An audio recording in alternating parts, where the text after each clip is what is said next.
It was raining heavily, the weather seemed to be getting worse and gloomy.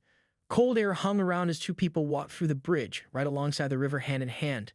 A man and a woman seemingly devoid of any emotions were now facing the river. The stream was rapid, as rainfall mixed into it. The man ran a hand through his hair looking at the tides, calling it a man-eating river. If one were to jump in it, they would immediately be swept away to their final destination, death. The lady then rested her head on his shoulder, her hair silver as a tear trickled down her cheek, asking him to go together, referring to him as sensei. He did not say anything, instead both of them tied a red thread to their hands, conjoining them. Her name was Sakin. He called her out endearingly, telling her that now they would be together forever and eternity, but just then a truck light shined onto them out of nowhere. It ended, up hitting them, and a loud crash was heard. It was on this day when a great author and his beloved lover left this world. Both of them died, however. In the next scene, the author wakes up in a rather decorative ancient place with wooden seats on either side as if it were a worshipping spot. The ceilings were high and mighty. He laid there for a solid minute, taking in his surroundings before sitting up and sighing, wondering that this is the place people go after they die. Upon looking around more, he remarked that this place is rather westernized. He chuckled, but a voice was heard from behind. It was a woman. The man turned around to look at her. She waltzed down a staircase which connected to a throne dressed oddly. A crown on her head with a long flowy dress and a staff. She had elf-like ears and long blonde hair. She welcomed him, referring to him as an adventurer. He then questioned who she was. She responded by telling him that her name is Annette, and this place is different from the world he came from. She then walked towards an open window, impressioning him to come, so he did, as she explained that he was chosen to come to this world as an adventurer and warrior. In a swift motion, a large dragon rushed right in front of his eyes. There were some birds who rained fire and many other creatures. This was the land of Zuaberberg. The world was consumed in darkness, and he was transported here to bring back the light and save them. But the poor author realized that he failed to do double suicide, and now ended up being transported to another world against his will. Annette was happy to see that he understood. The red thread was still tied to his hand. Annette then walked back, telling him about his mission in Zauberberg, but to her surprise, he had already ingested a fair amount of sleeping pills, causing an overdose. He was attempting death again. She immediately used her staff to shine purifying light on him, so he awakened. But again, he was just disheartened and disappointed at her for doing this. He did not wish to live, nor did he care about any sort of mission. He just wished to embrace death. He told her that she is bothering him. She again tried to reason with him that he had to save this world, but instead he proceeded to eat the leftover medicines that were spread all over the red carpet. She got frustrated and yelled at him to stop, but he would not budge, carefully getting the pills together. She kept shouting at him that he was chosen by this world, but instead he said that he did not wish to be chosen. She questioned if a truck visited him, to which he remembered that in his last moments at the river with Saksha, a truck hit him. He told this to Annette. She then explained that the truck is no ordinary truck, but a special transportation device that picks up sad and depressed people from his world, dropping them here to start a new life, without any issues. No one to answer to, which is exactly what happened to him. Only those struck by the truck get to redo their lives in this world. She explained that if the truck came for him, he must have been unhappy, so he is here to start his life again. Whilst hearing this, he continued to digest the rest of the medicines one by one. She congratulated him, but he immediately stood up, grabbing the staff, looking at her with dead eyes. He told her that her world transportation truck interfered with what was supposed to be the happiest moment of his life, a double suicide with his beloved, but because of Annette, he was not able to do that. After all, who she was to decide who was unhappy and who was not. He sighed, putting a cigarette in his mouth, while Annette was appalled at how he does not seem to care. He was rescued from his sad and pretentious life, yet he still seems unhappy to the core. She then decided to take a look at his abilities, believing him to change his mind soon. To her dissatisfaction, he did not have any abilities at all. In fact, he was quite weak to be a warrior. His strengths were close to zero. She hurriedly decided to check if he had any special abilities, but instead she saw that he had poison in his body even when she had purified him. He was dying soon, but the man seemed unbothered. The only equipment he had was cigarettes, sedatives, matches, and a pen, a notebook. Some spells, nothing special to save this world from darkness. His stats were zero as well. She had never seen such a weak person from the other world. Sensei then stood up, coughing, telling her that he has to go now, that he made way to the door, but she immediately stopped him by holding his hand, apologizing for the situation as he had been brought to this world by mistake. She was terribly sorry because he was deprived of what he wanted.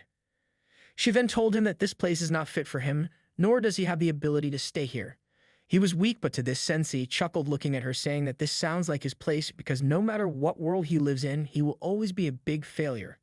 This made Annette feel terrible. She urged him to stay for a while because if he goes outside, there is a high chance the monsters would kill him and he would not be able to defend himself. Instead, he told her not to worry about it as he is just looking for a place to die. His smile has no laugh to it. He seemed like a walking corpse, completely emotionless as he walked away. Annette was frozen. To her, he was different. In the next scene, a flashback was shown from her memory.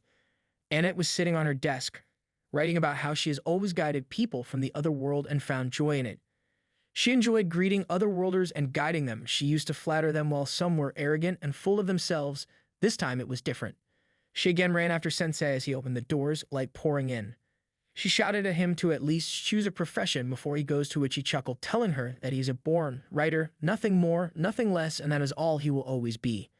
With that being said, he bid farewell to Annette, referring to her as the girl with beautifully shaped ears, a small smile on his face while she fell down staring at him.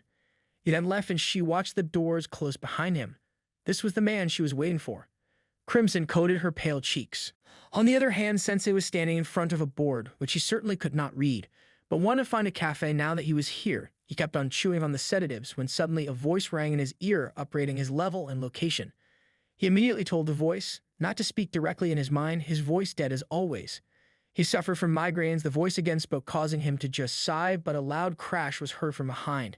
A tree had caught a girl in his branches, hurting her. It was the tree of death, which stood in front of him now. He kept up with his dead stare while the girl squirmed for help. She noticed him and realized he could be an adventurer and begged for him to help her, but all he could focus on was that he was meeting people with weirdly shaped ears today, but he could not help but think that dying women seemed gorgeous.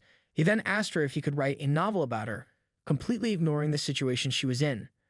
The girl shouted at him because what kind of question was that? She told him to help her and save her before this tree kills her. He sighed, questioning this statement, but slowly walked towards the tree, raising his hands towards her, and after a few obviously failing tries, he told her he could not reach her. The girl was done with this behavior and asked him if he had any spells or a sword, to which, before he could say anything, the tree grabbed onto him as well. He was typically unbothered because of his suicidal tendencies and asked her if they were going to die. The girl hissed at him, telling him that it was his fault. The tree would now suck the remaining life out of them, slowly leading them to their demise. That is exactly what was happening. Sensei called this good news, and the girl shouted at him. Suddenly, he felt weak and realized his energy draining, not that he had any at this point. The tree's branch tightened around his neck, a smile appearing on his lips as death came closer. Sensei dropped dead for a moment, and the tree changed color from brown to dead purple, slowly spreading through it as it finally exploded, throwing the both of them away. The tree died slowly. The girl was surprised, but poor Sensei was just upset because he failed to die again. The voice again spoke up, explaining that the damage done to the tree was due to the poison the adventurer had consumed. He really did have a small power. The voice announced in his head again that he had been promoted to level 3. He was tired of this because he was the one who wishes for death, but somehow still survives. He lit up another cigarette when the girl asked him how he did that because she believed that he might inject himself with poison. He told her that this is the 5th time he had tried to kill himself, but luck is not on his side. The girl awkwardly thanked him for saving her, completely being not able to say anything about why he was depressed. She ran in front of him to help him get up and asked him his name. He told her that people call him Sensei. She held his hand when his eyes rested upon the red string, remembering Sakura. He immediately thought of her and how she might be in this world too. The girl thought that he referred to her as Sakura and told him that is not her name, but Sensei was not paying attention. He repeated her name, vowing to find her in this whimsical world. She was his reason to be here now. When he finds her, they would commit double suicide again. While Annette was in the same place praying to the gods of Zauberberg, asking them to keep Sensei safe from any harm. Just then the door flew open and Sensei walked in, waving at her. She was happy to see him and ran towards him, but the short black-haired girl appeared from behind, asking him what they were doing there as she had followed him. They asked her if she knew about a woman named Sakura. After a while, all 3 of them were outside as Sensei wanted to find Sakura but had no clue where to start. The girl whom he had saved grabbed his hand, asking him to go to her place, which is in the town, but Annette struck her hand with her staff, pointing out her shameless behavior, holding a man's hand in public. Sensei was unbothered and walked away to check some junk piled up while the short-haired girl questioned if Annette was in love with him. But she frustratingly told her that since he was an otherworlder, she needed to protect him. The girl understood that Sensei was an adventurer. No wonder he was powerful, but Annette was shocked at this because his abilities were weak, but the girl told him that he killed a tree with his poison and saved her. But Sensei found a coffin and laid inside of it, telling them that he would rest for a while since he has not been able to sleep ever since he came here. Both the women were surprised. He really was suicidal and depressed. He said farewell to both of them, calling the short-haired girl Tama, to which she was about to shout at him, but he closed the coffin. Annette was happy to see that Sensei remembered her name. They were going to drag him to town, but that was hard while the short-haired girl was surprised that someone from the Elgri was doing this. While some other faraway land was a lady beautifully dressed up in a gown, watching the sunset with an upset expression, her hair rose gold.